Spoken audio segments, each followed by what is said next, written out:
Hi everybody and welcome to day 75 of Ballet Cymru's online class tutorials. I'm going to be taking you through a little tour en l'air-esque exercise today in the centre to get us ready for when we're all back in the studios, whenever that will be, and we have a little bit more space. But today it's just more of a technical training exercise. Okay, before we start though, can you please read our safety disclaimer, which is on all our social media platforms? Can you make sure that you've got a nice open space around you, that you're wearing comfortable workout clothes, and that you've either got bare feet, socks, or ballet shoes on, or if you've just done Izzy's exercise, you might have trainers. That's okay as well.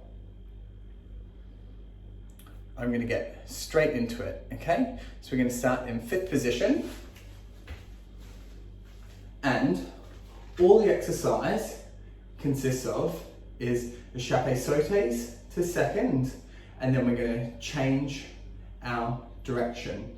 Okay, so we start 5, 6, 7, plie 8, a chape out to second, 1, come in, 2, open 3, open 4, open 5. Now we're going to take a full jump and turn halfway to face the back.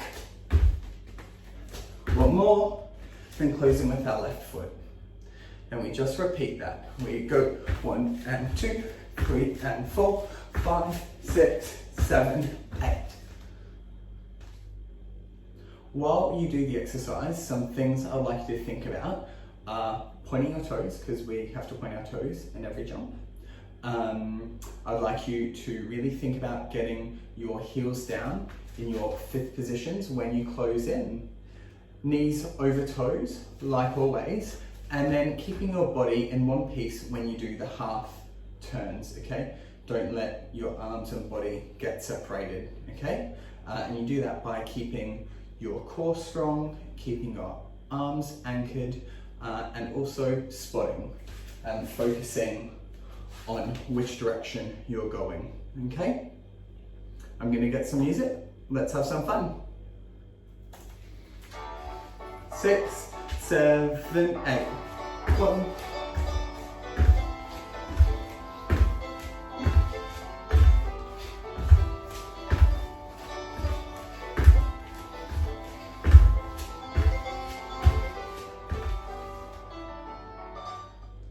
Thank you everybody for watching. I hope you enjoyed it. Stay safe and I will see you next time. Bye.